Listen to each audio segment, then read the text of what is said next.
ونستعينه ونستغفره ونعوذ بالله من شرور أنفسنا ومن سيئات أعمالنا. من يهده الله فلا مضل له ومن يضلل فلا هادي له.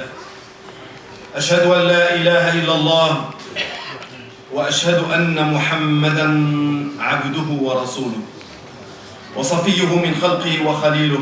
اللهم صل عليه وعلى آله وصحبه وسلم تسليما. يا أيها الذين آمنوا اتقوا الله حق تقاته ولا تموتن إلا وأنتم مسلمون. يا أيها الناس اتقوا ربكم الذي خلقكم من نفس واحدة وخلق منها زوجها وبث منهما رجالا كثيرا ونساء واتقوا الله الذي تساءلون به والأرحام إن الله كان عليكم رقيبا. يا أيها الذين آمنوا اتقوا الله وقولوا قولا سديدا يصلح لكم أعمالكم ويغفر لكم ذنوبكم ومن يطع الله ورسوله فقد فاز فوزا عظيما. اللهم اجعلنا من الفائزين.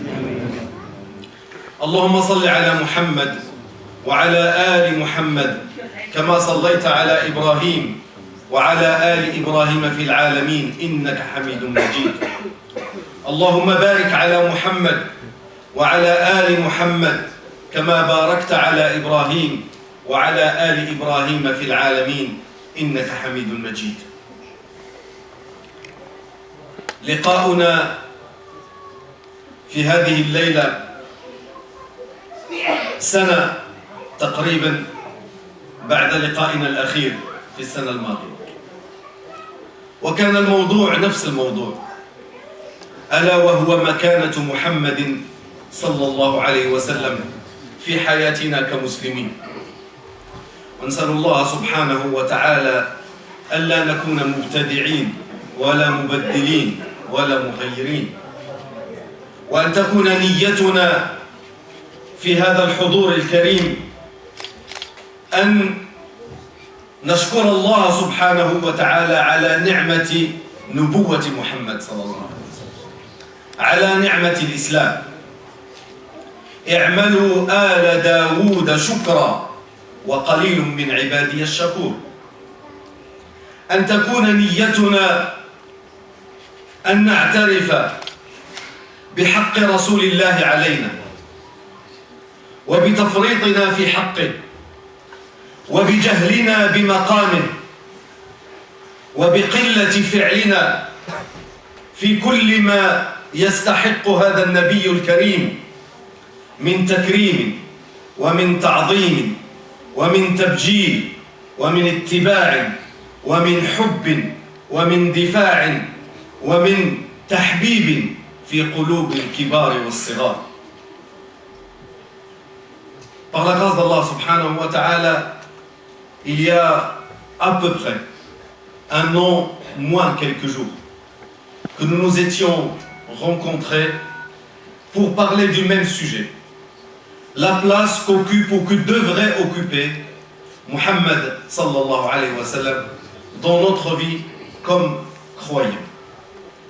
Et sachez-le, que malgré toutes les discussions qui pourraient avoir lieu au sujet de la pertinence de se réunir à l'occasion de l'anniversaire du prophète sallallahu alayhi wa sallam, soyez sûrs d'une chose, que si nous arrivions à ce que notre intention soit bien dirigée, nous sommes là pour rendre grâce à Allah subhanahu wa ta'ala, pour dire merci à Allah subhanahu wa ta'ala pour nous avoir donné le privilège d'être les destinataires de la mission de Muhammad sallallahu alayhi wa sallam.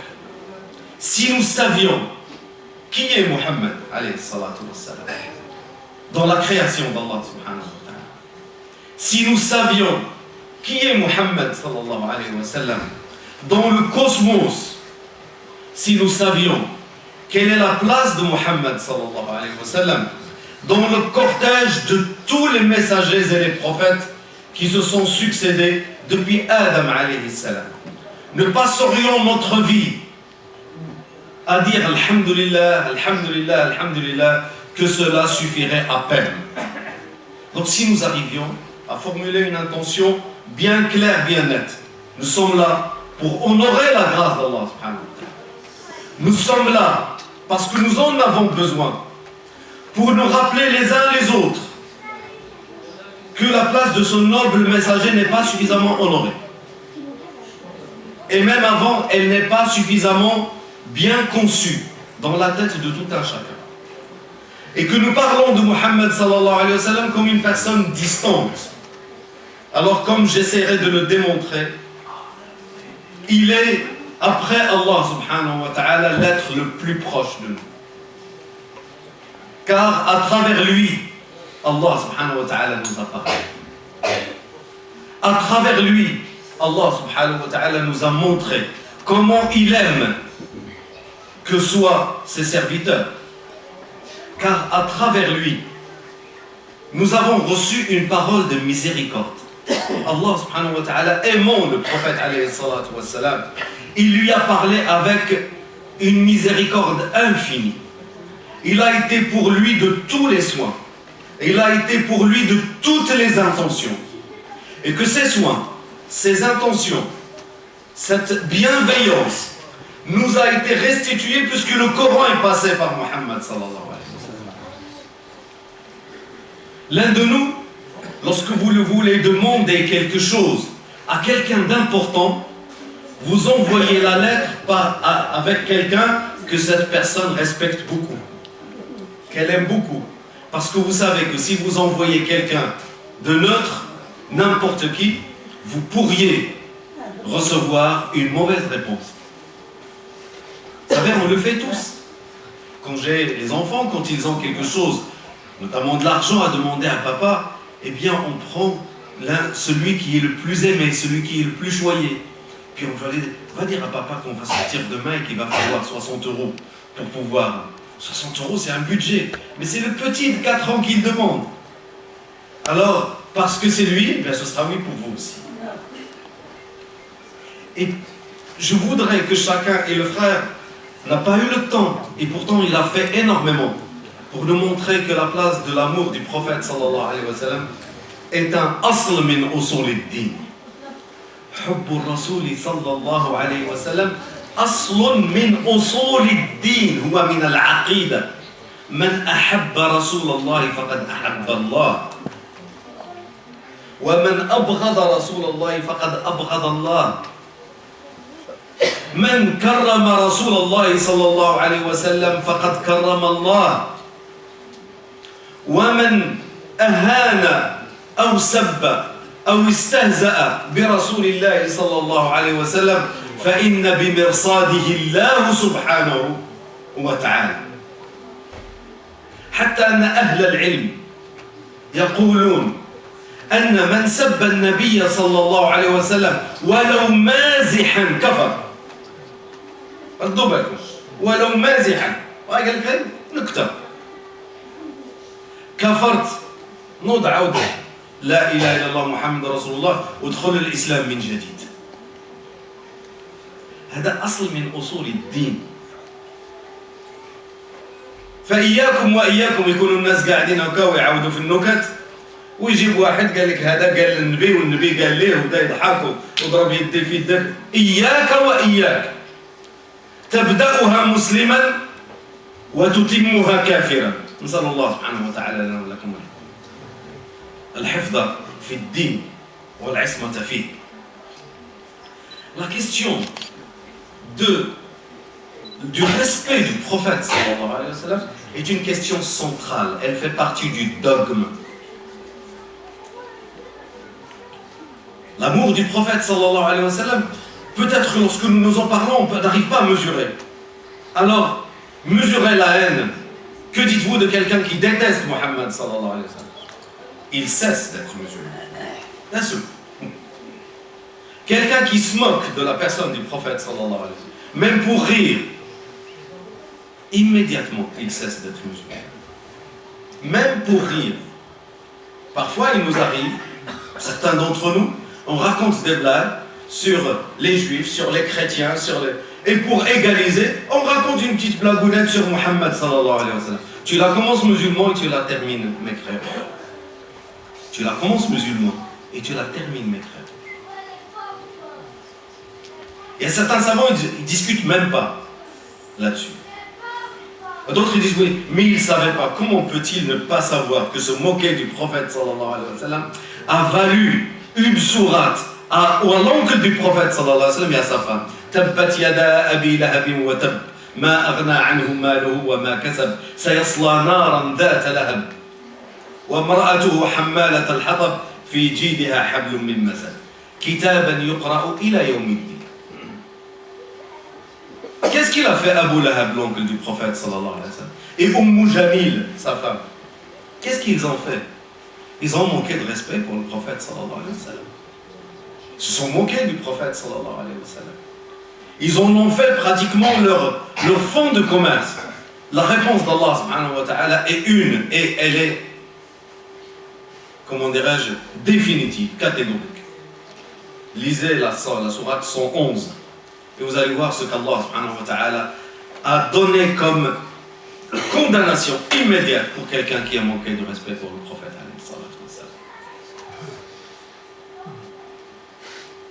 Autre chose, vous savez, toutes les religions, on a le christianisme, on l'appelle le christianisme, rapport au Christ. Le judaïsme, rapport à Judas. D'accord? Le bouddhisme, rapport à Bouddha.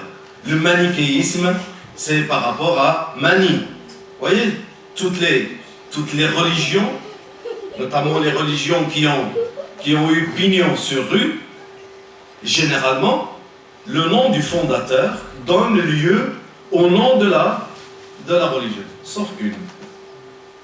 Al-Islam. Al-Islam. Parce que Allah subhanahu wa ta'ala s'adresse à toute l'humanité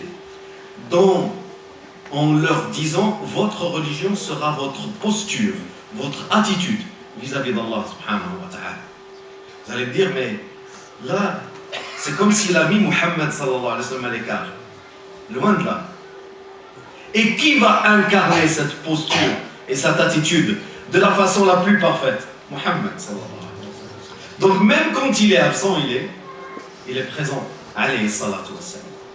Vous savez, au Moyen-Âge, et même à l'époque de la Renaissance, et même pendant le siècle des Lumières, les Français ne connaissaient pas le terme musulman. Ils connaissaient le terme mahométan. Ils ne connaissaient pas le nom islam. Si vous regardez par exemple, lorsque Voltaire parle de notre religion, il parle du mahométisme. Parce que c'est logique dans la construction des civilisations que la religion fondée par le personnage le plus important, il donne son nom à cette religion. Eh bien, ce n'est pas le cas dans notre religion de Muhammad sallallahu alayhi wa sallam. هذا القرآن لما كان قرأ فهو خطاب موجه إلى النبي صلى الله عليه وسلم ثم النبي صلى الله عليه وسلم بلغه كآيات وبلغه كتطبيق وبلغه كدعوة وبلغه كخلق كما قالت أمنا عائشة كان خلقه القرآن. فلما كتقرأ مثلا الإنجيل كتلقى بأن الإنجيل كتعاود لك القصة ديال سيدنا عيسى عليه السلام ومشى وقال له هذا قال له وطلع لهنا وكلا وشرب. لما كتقرأ التوراة التي يتلونها الآن وموسى قال لي كذا وهذا إشعياء قال لي كذا وحزقيال قال يعني تحكي لك ما وقع يعني قصص ومرة تعطيك يعني بيان لمسألة من المسائل. لما تقرؤون القرآن تجدون محمدا صلى الله عليه وسلم حاضرا غائبا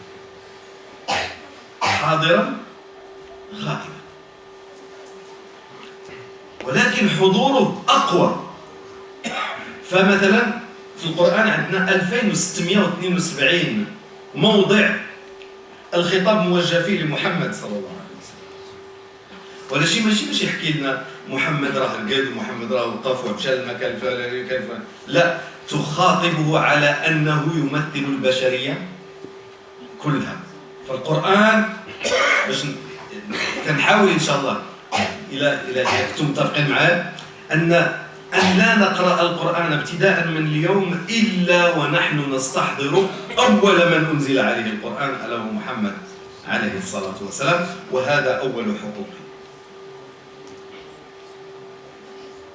Donc je disais, la parole d'Allah subhanahu wa ta'ala s'adresse à toute l'humanité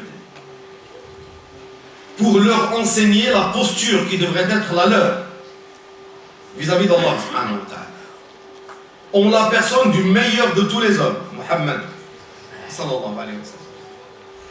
Mais non pas pour raconter les faits et gestes de la vie du prophète alayhi salatu wa sallam. Non. Pour accompagner les faits et les gestes du prophète alayhi salatu wa sallam et de le rendre chaque jour encore plus proche d'Allah subhanahu wa ta'ala. وَلِنُثَبِّتَ بِهِ فُؤَادًا إِنَّا أَنزَلْنَا عَلَيْكَ الْكِتَابَ بِالْحَقِّ لِتَحْكُمَ بَيْنَ النَّاسِ بِمَا أَرَاكَ Allah.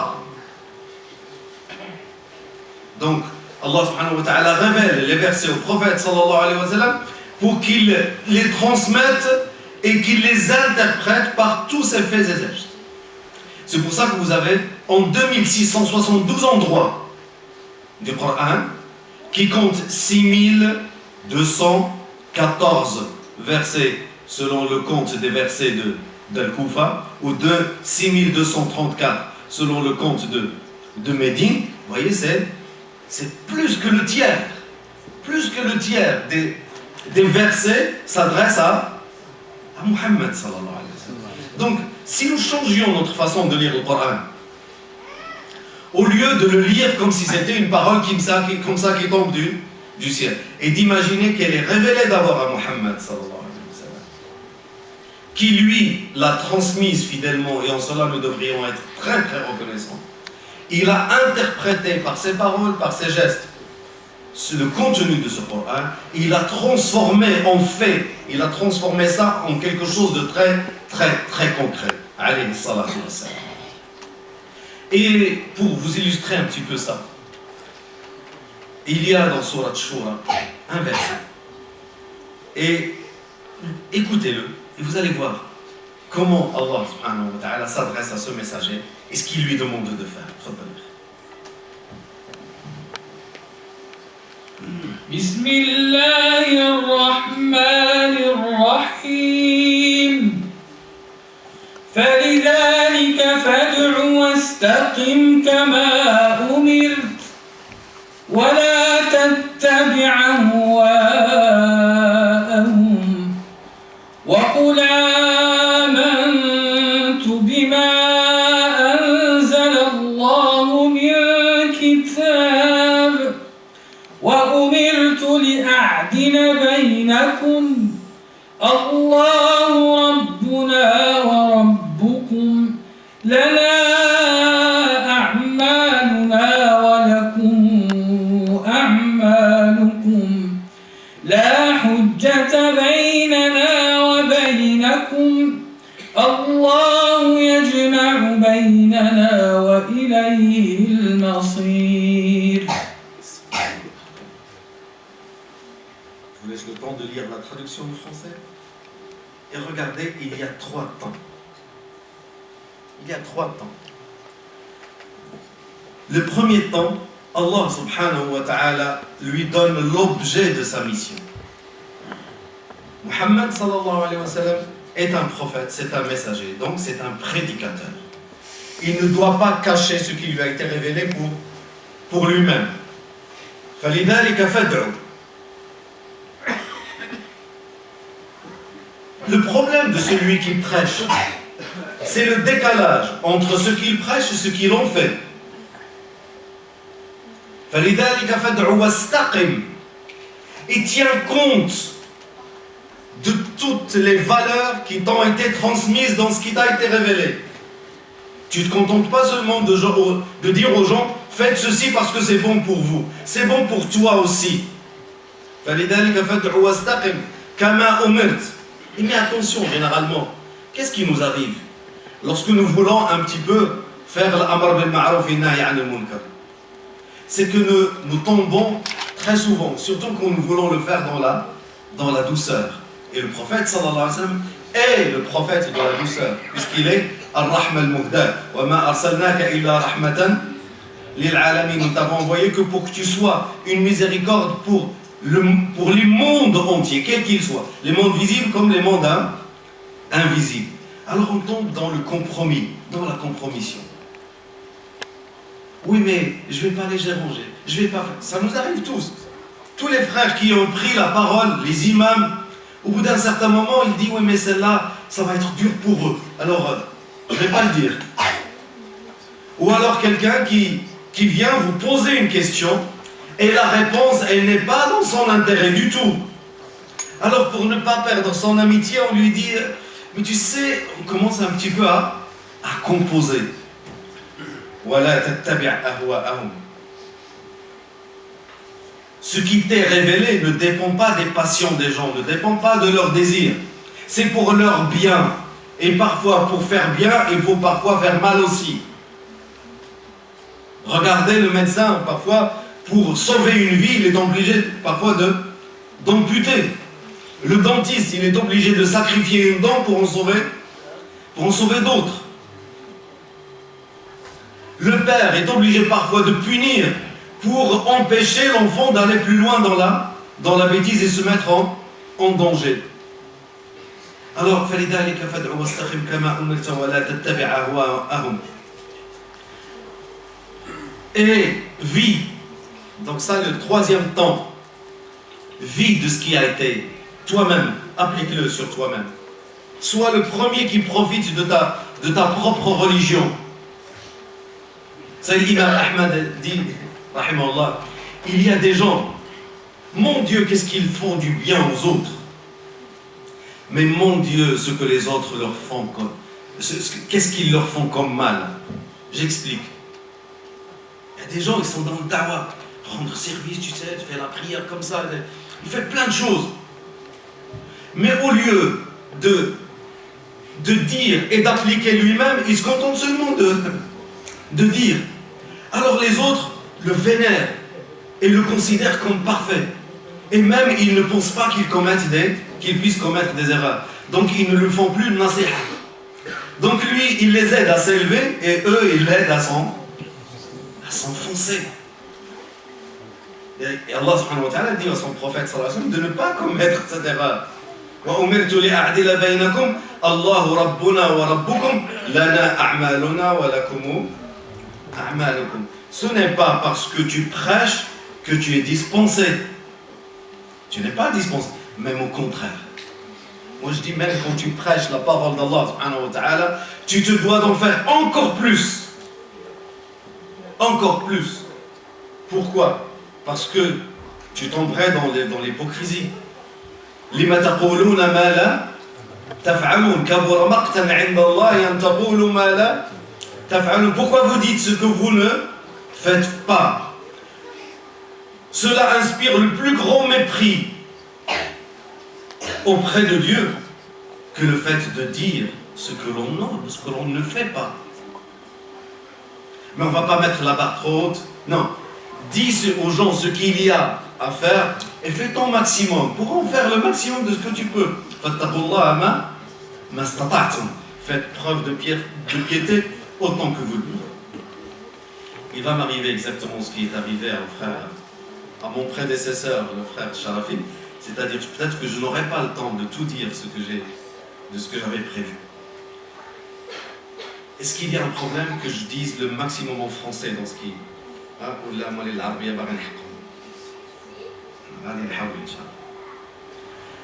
سنقف عند آيات الله سبحانه وتعالى يوجه فيها الخطاب إلى محمد صلى الله عليه وسلم كيسميه محمد وهذا الاسم بتاع محمد غادي نوقفوا عليه إن شاء الله محمد حمد يحمد يعني حمد وزاد في الحمد. فعل وفعل للتضعيف. حمد مات. هاد فعل هذه اللي كنقولوا حمد معنى زيادة في الحمد. هذا الاسم هذا عند العرب ما كانوش يعرفوه. فظهر في الجيل الذي ظهر فيه النبي صلى الله عليه وسلم. فبعض الناس كيغلط كيقول لك لا حتى واحد ما تسمى باسم النبي صلى الله عليه وسلم قبل النبي صلى الله عليه وسلم. كاين هما 7 نسميهم لكم. محمد ابن أحيحة ابن الجلاح الأوسي واحد. محمد بن مسلم الأنصاري. محمد بن براء البكري. محمد بن سفيان بن مجاشع. محمد بن حمران الجعفي. ومحمد بن خزاعة السلمي. 6 قل 7 6 لا سابع لهما يقول القاضي عياض في كتابه الشفاء. 6 لا سابع لهما إلى محمد صلى الله عليه وسلم. كيفاش نقولوا سبقوا لها شي واحد؟ لا، الناس في ذاك الوقت كانت عندهم أخبار بأنه قد حان وقت ظهور النبي الخاتم، خاتم الأنبياء. وكانت اليهود والنصارى وكانوا يستفتحون على الذين كفروا، كانوا يقول لهم لقد جاء وقت زمان آخر الأنبياء وسنسبقكم إليه ثم نقتلكم قتل عاد وإرم. فكانوا الناس لما كيتزاد عندهم مولود في هذاك الزمان كانوا يسموه محمد لعله يكون نبي العرب، يسموه محمد. وسبحان الله إكراما للنبي صلى الله عليه وسلم هذا 6 ولا واحد فيهم ادعى النبوة، ولا واحد فيهم ادعى النبوة إلا النبي صلى الله عليه وسلم. شوفوا إكرام الله سبحانه وتعالى للنبي صلى الله عليه وسلم. حتى لما تكون شبهة فالله سبحانه وتعالى يرفع عنه هذه الشبهة. On va prendre quelques minutes pour parler du nom de Muhammad. Hamida en arabe ça veut dire du bien de quelque chose, louer quelque chose. Pas dans la location, dans la louange. Et Hamada, c'est le faire de manière poussée. Alors le prophète sallallahu alayhi wa sallam, c'est celui dont on dit les louanges au maximum. C'est ça ce que signifie le sens de Muhammad. Et à ce titre-là, c'est le plus beau de tous les noms. Est-ce qu'il y a des gens avant Muhammad sallallahu alayhi wa sallam qui s'appelaient Muhammad? Avant, bien avant le prophète sallallahu alayhi wa sallam, personne. Les Arabes ne connaissaient pas ce nom-là. Mais dans la génération du prophète alayhi salatu wassalam, dans la génération du prophète sallallahu alayhi wa sallam, ils étaient 6 à porter ce nom-là. L'explication, c'est que les chrétiens du Bassora de Cham, comme les juifs de Médine, comme les juifs du Yémen, parlaient à l'époque de la naissance du prophète sallallahu alayhi wa sallam que c'est le moment pour que le dernier des prophètes voit le jour. Donc les gens étaient au courant que c'était l'époque du dernier des prophètes. Alors certains ont eu le réflexe de dire, puisqu'ils connaissaient le nom, qu'il allait s'appeler Muhammad, eh bien ils donnaient le nom de Muhammad à leurs enfants en espérant, on ne sait jamais, c'est peut-être mon fils qui va être le dernier des prophètes. Mais grâce d'Allah subhanahu wa ta'ala, parmi les 6, le 7e est Muhammad sallallahu alayhi wa sallam. Aucun n'a prétendu avoir reçu le message d'Allah subhanahu wa ta'ala, sauf Muhammad alayhi salatu wa sallam. Donc c'était un petit peu l'anecdote historique. Allah subhanahu wa ta'ala a appelé Muhammad sallallahu alayhi wa sallam à 4 reprises par son nom. Seulement, à 4 reprises par son nom dans le Coran. Alors qu'il a appelé Ibrahim 69 fois. Ibrahim alayhi salam est mentionné 69 fois dans le Coran. Et le prophète sallallahu alayhi wa sallam seulement 4 fois. Oui, mais comme je vous ai dit, combien j'ai dit tout à l'heure, 2672 fois, il est mentionné de manière indirecte. Et seulement 8 petites sourates, dans lesquelles il n'y a aucune mention du prophète alayhi salatu wassalam. Seulement 8 petites sourates. On en a cité une tout à l'heure, la 111e, Tabbat yada abi lahabin wa tab. Il n'est pas fait mention du prophète alayhi salatu wassalam. Alhaakumut takathur hatta zurtumul maqabir. Il n'y a pas de mention du prophète alayhi salatu wassalam. Voilà quelques exemples. Donc 114 moins 8, ça fait combien ça? 106. Dans les 106 sourates qui restent, le prophète sallam est mentionné soit par le nom Muhammad, on va voir les 4 versets Inch'Allah, soit par le nom Ahmad, wa mubashiran bi rasulin yati min ba'di yasmuhu Ahmad, soit Ya ayyuhan nabi, ô toi le prophète, Ya ayyuhan rasoul, ô toi le messager, ou alors il lui adresse la parole, Qul a'udhu bi rabbi al-falaq. Ma dalla sahibukum wa ma ghawa. Votre compagnon, le compagnon des croyants, c'est qui? C'est Muhammad sallallahu alayhi wa sallam. Alors comme je vous ai dit, on essaye de voir comment sentir la présence du prophète sallallahu alayhi wa sallam dans le Coran. 2672 fois. Alors la première, c'est le verset 144 de sourate Al-Imran.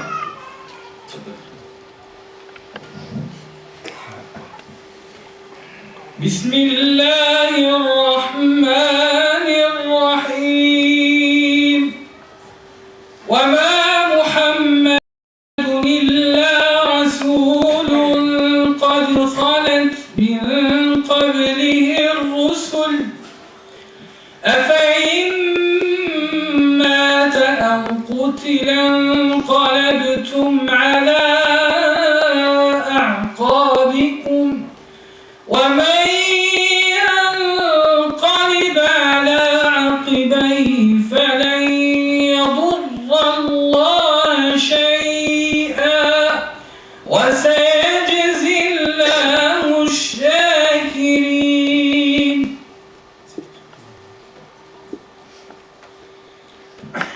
ما كان محمد نبا أحد من رجالكم ولكن رسول الله وخاتم النبيين وكان الله بكل شيء عليما. Dans ces deux versets, Allah subhanahu wa ta'ala épargne à la communauté de Muhammad sallallahu alayhi wa sallam les erreurs commises avant.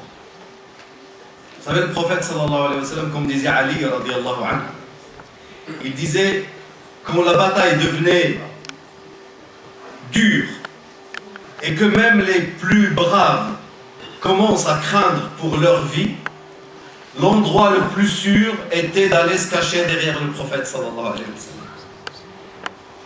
L'endroit le plus sûr était d'aller se cacher derrière le prophète alayhi salatu wa sallam. Donc cette exposition qui était celle du messager alayhi salatu wa sallam pouvait craindre qu'il lui arrive malheur. Et là Allah subhanahu wa ta'ala, là où n'importe quel charlatan aurait grandi l'image, aurait, oui mais non, Dieu est avec lui, rien ne peut le toucher. Non, non, il dit, il n'est qu'un messager. Et parfois le il n'est qu'un messager, en discutant avec il y a longtemps avec des chrétiens, il dit, mais votre Coran, il rabaisse votre prophète, il n'est qu'un messager. Bah oui, vous croyez qu'être messager, c'est pas rien. Mais être messager, c'est le degré le plus haut qu'il soit donné à un être humain. Le mot nabi, Naba'a ou naba, c'est être au sommet de quelque chose. Donc, être un nabi, et encore plus être un messager, c'est être la crème de la crème. Comme la cime est pour la montagne, les prophètes sont pour l'humanité. Donc, il n'est qu'un messager. Mais là, il rappelle que les messagers sont des mortels. Réponse à d'autres qui ont pensé que le messager était fils de Dieu ou était Dieu lui-même. Il le ramène à sa condition humaine, mais dans ce qu'elle a de plus beau. Donc ce noble prophète, toi qui, parfois ce qui nous arrive nous, c'est notamment les plus pieux parmi nous, c'est qu'on n'ose pas se comparer au prophète sallallahu alayhi wa sallam. On dit, oui mais c'est le messager, moi je peux pas. Et parfois on arrive à réduire notre imitation et notre discipline derrière le prophète sallallahu alayhi wa sallam parce qu'on le voit trop loin. Et là Allah subhanahu wa ta'ala il le ramène. Comme dans Surat Al-Kahf, قل إنما أنا بشر قل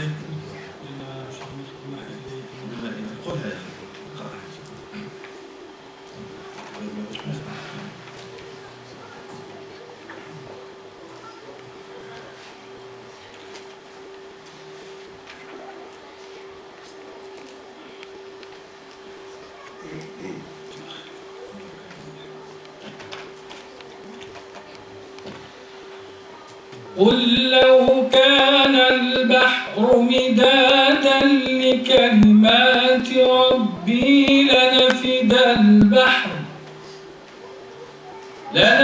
البحر قبل أن تنفد كلمات ربي ولو جئنا بمثله مددا.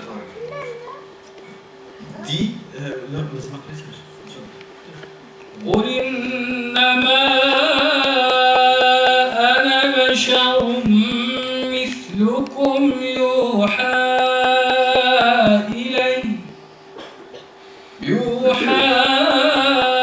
إلي أنما إلهكم إله واحد فمن كان يرجو لقاء ربه فليعمل عملا صالحا ولا يشرك بعبادة ربه أحدا. Ce verset demande au prophète sallallahu alayhi wa sallam d'adresser le message à ses contemporains. Je ne suis qu'un être humain comme vous. Donc tu peux prendre le prophète sallallahu alayhi wa sallam comme exemple. Donc tu peux essayer de le suivre. Et même Allah subhanahu wa ta'ala dans sa miséricorde nous a donné un messager qui n'allait jamais vers l'excès.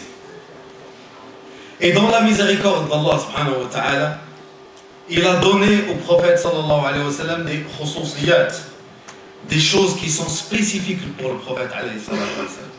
Donc n'aie aucune crainte. Les versets qui ont été lus tout à l'heure et que Cheikh dans Surat Al-Isha a lu, لَقَدْ كَانَ لَكُمْ فِي رَسُولِ اللَّهِ أُسْوَةٌ حَسَنَةٌ. Il fut en le messager de Dieu pour vous un exemple à suivre. Donc cela te rassure. Cela te rassure aussi le fait qu'il soit le messager de Dieu et qu'il n'est pas un fondateur de dynastie. لم يكن ملكا من الملوك ولكن كان عبد الله ورسوله. ما كان محمد أبا أحد من رجالكم. Alors n'allez pas croire que c'est un roi qui va vous laisser un prince héritier qui va lui-même devenir roi et que vous, en vous agglomérant autour de lui, vous allez fonder une dynastie comme les dynasties d'avant vous, les dynasties chinoises ou la dynastie de Genghis Khan ou des pharaons. Le prophète sallallahu alayhi wa sallam n'est pas un fondateur de dynastie. Ma kana Muhammadun aba ahadin min rijalikum. Alors il est quoi? Il est le messager de Dieu. Il est l'ultime l'ultime prophète qu'Allah subhanahu wa ta'ala a envoyé à l'humanité.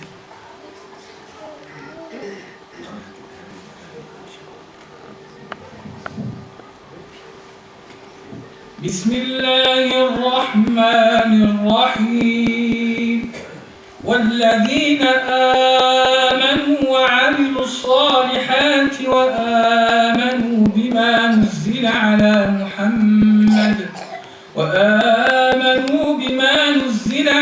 محمد وهو الحق من ربهم كفر عنهم سيئاتهم وأصلح بالهم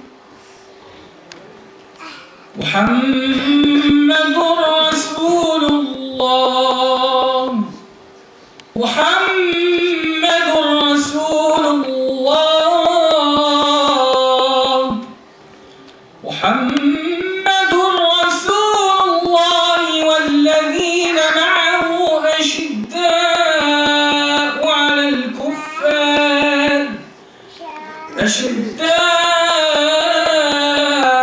على الكفار رحماء بينهم تراهم ركعا سجدا يبتغون فضلا من الله ورضوانا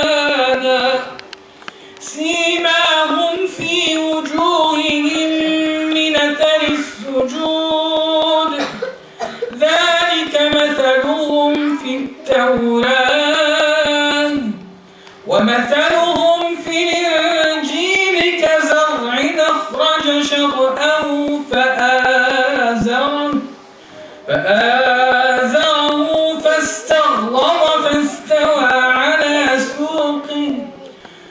فاستغلظ فاستوى على سوقه يعجب الزراع ليغيظ بهم الكفار وعد الله الذين آمنوا وعملوا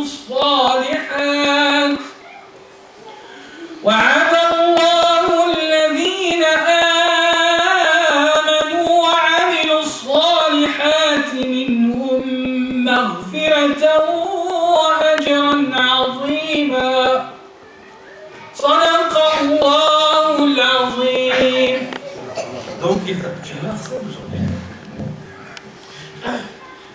Donc il t'a rassuré que tu suis un messager mortel comme toi, un homme comme toi, un homme qui a été guidé.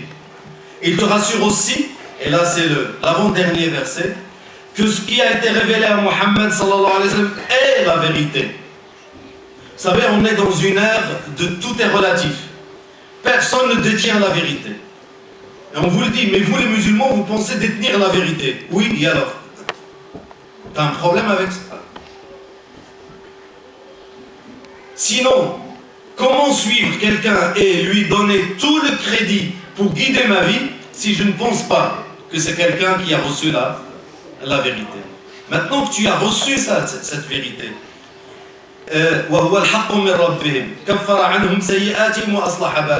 compte sur cette vérité. Si tu la suis, si tu la laisses te porter, pour que tu sois allégé de tes péchés et pour que ta conscience soit tranquille. Et j'ai choisi, et Allah subhanahu wa ta'ala a choisi, encore dans un verset où il s'adresse à Muhammad sallallahu alayhi wa sallam, pour cette fois-ci ne pas seulement parler de lui, mais de parler de ceux qui sont autour de lui. Alors, beaucoup de gens disent, ce sont les compagnons du prophète sallallahu alayhi wa sallam. Non. Il n'y a rien qui dise que c'est limité aux compagnons du prophète sallallahu alayhi wa sallam. Allah subhanahu wa ta'ala dit, Muhammadur Rasulullah walladhina ma'ah. Et ceux qui sont avec lui. Alors si tu comprends que être avec le prophète sallallahu alayhi wa sallam, c'est seulement vivre à son époque, tu as un problème avec la transmission de ce message. Si c'était ça, Allah subhanahu wa ta'ala n'aurait pas envoyé un homme mortel. Il aurait envoyé un homme éternel. Comme ça, pour que s'accomplisse l'islam, les gens doivent être avec lui physiquement. Non, il faut que tu sois avec lui dans l'enseignement qu'il a transmis. Et il ne faut pas que tu sois seul, il faut que tu sois bien entouré. Il faut que tu sois bien accompagné. Et pour que nous soyons bien accompagnés, il faut faire corps. Il faut faire corps contre les agressions extérieures. Ashidda'u 'ala al-kuffar. Et il faut se faire doux à l'intérieur. Ruhama'u baynahum. Voilà le code que le prophète sallallahu alayhi wa sallam nous a laissé.